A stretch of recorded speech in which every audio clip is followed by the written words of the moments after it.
बच्चों, आज हम देखेंगे पाठ 3 गिल्लू।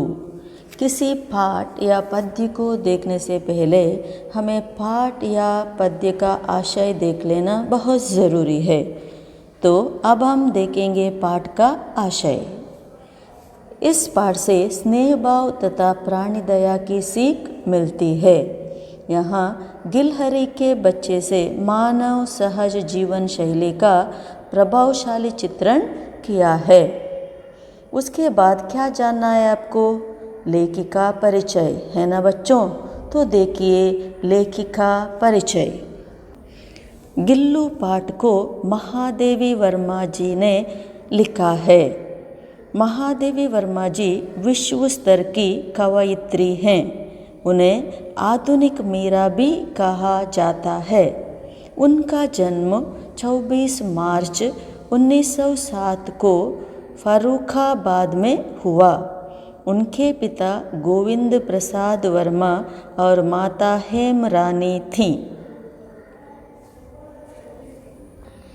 इनकी बहुत सारे रचनाएं हैं। यामा, सांध्य गीत, दीपशिखा, नीरजा, निहार, अतीत के चलचित्र, स्मृति की रेखाएं, पथ के साथी, मेरा परिवार, श्रृंखला की कड़ियाँ आदि। उनकी यामा के लिए ज्ञानपीठ पुरस्कार प्राप्त है। इस महान रचनाकार का निधन सितंबर सन 1987 को हुआ। अब हम देखेंगे पाठ गिल्लू। आपके साथ टेक्स्ट बुक है ना बच्चों? आप जैसे मैं पाठ पढ़ती हूँ वैसे आप अपना टेक्स्ट बुक देखिए। अचानक एक दिन सवेरे कमरे से बरामदे में आकर मैंने देखा 2 कौवे एक गमले के चारों ओर चोंचों से चुआ चुओल जैसा खेल खेल रहे हैं। यह काकभूषुंडी भी विचित्र पक्षी है। एक साथ समादरित, अनादरित, अति सम्मानित, अति अवमानित। हमारे बेचारे पुरके ना गरुड़ के रूप में आ सकते हैं, ना मयूर के, ना हंस के।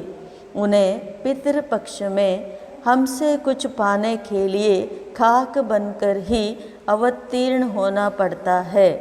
इतना ही नहीं, हमारे दूरस्थ प्रियजनों को भी अपने आने का मधुर संदेश इनके कर्कश स्वर में ही देना पड़ता है। दूसरी ओर हम कौवा और काँव काँव करने को अवमानना के अर्थ में ही प्रयुक्त करते हैं। यहाँ महादेवी वर्मा जी अपने घर से बाहर आकर देखती है तो 2-3 कौवे क्या कर रहे हैं? अपने चोंचों से, चोंच का अर्थ है बीक, अपने चोंचों से खेल खेल रहे हैं। पर लेखिका कौवे को देखते ही सोचने लगती है कि यह काकभूषुंडी भी विचित्र पक्षी है। यहाँ काकभूषुंडी कौवे को कहा गया है। वह एक विचित्र पक्षी है। एक साथ समादरित, अनादरित, अति सम्मानित, अति अवमानित है। हाँ बच्चों, यहाँ कौवे को समादरित कहा गया है। क्यों? क्योंकि उसे कभी कभी लोग आदर करते हैं। जब श्राद्ध होता है तो खाना रखते हैं। जब तक कौवा खाना नहीं खाता तब तक हमारा श्राद्ध पूरा नहीं होता है। इसलिए कौवे को आदर से देखते हैं। कुछ संदर्भ में हम अवमान करते हैं। कौवे के कर्कश स्वर सुनते ही हम उसे कभी कभी पत्थर फेंकते हैं। इस तरह हम कौवे को अवमानित करते हैं। यहाँ महादेवी वर्मा कहती है कि हमारे बेचारे पुरके ना गरुड़ के रूप में आ सकते हैं, ना मयूर के, ना हंस के। उन्हें पितृपक्ष में हमसे कुछ पाने के लिए काक बनकर ही अवतीर्ण होना पड़ता है।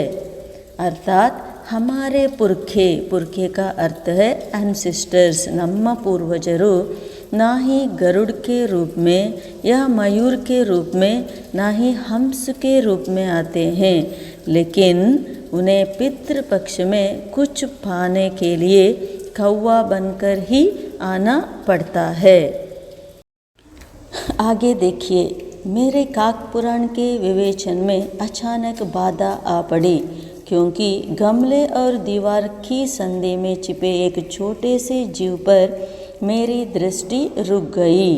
निकट जाकर देखा, गिलहरी का एक छोटा सा बच्चा है जो संभवतः घोंसले से गिर पड़ा है, और अब कौवे जिसमें सुलभ आहार खोज रहे हैं। यहाँ लेखिका कौवे के बारे में सोच विचार करते समय अचानक उनकी दृष्टि गमले का अर्थ है फूलों के पेड़ या पौधे लगाने का बर्तन, पॉट, उस गमले और दीवार की संधि में छिपी गिलहरी के बच्चे के ओर पड़ी। वह कहाँ से गिर पड़ा था बच्चों?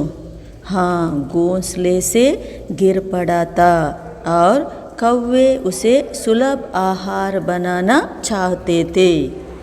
ಅಳಿಲಿನ ಒಂದು ಚಿಕ್ಕ ಮರಿ ಆ ಪೊದೆಯ ಹಿಂದೆ ಬಿದ್ದಿತ್ತು ಮತ್ತು ಕಾಗೆಗಳು ಅದನ್ನು ತಮ್ಮ ಆಹಾರವನ್ನಾಗಿ ಮಾಡುವ ಪ್ರಯತ್ನದಲ್ಲಿ ಇದ್ದವು।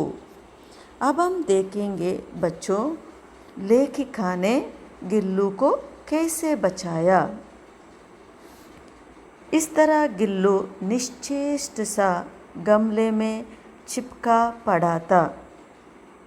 सभी ने कहा वह मर जाएगा, अतः इसे ऐसे ही रहने दिया जाए, पर महादेवी वर्मा जी का मन नहीं माना। इसलिए महादेवी वर्मा क्या करती है, उस गिलहरी के बच्चे को उठाकर अपने कमरे में लाती है और रुई का अर्थ है कॉटन, रुई से रक्त पोंछकर घावों पर पेनिसिलिन का मरहम लगाया। मरहम का अर्थ है औषधि का लेप, उसे लगाकर उसे बचाती है। ಲೇಖಕಿಯವರು ಆ ಚಿಕ್ಕ ಅಳಿಲಿನ ಮರಿಯನ್ನು ಮನೆಗೆ ತಂದು ಅದರ ಗಾಯಕ್ಕೆ ಮದ್ದನ್ನು ಹಚ್ಚಿ ಅದರ ಆರೈಕೆಯನ್ನು ಮಾಡುತ್ತಾರೆ। उसके बाद मुंह में एक बूंद पानी टपकाती है।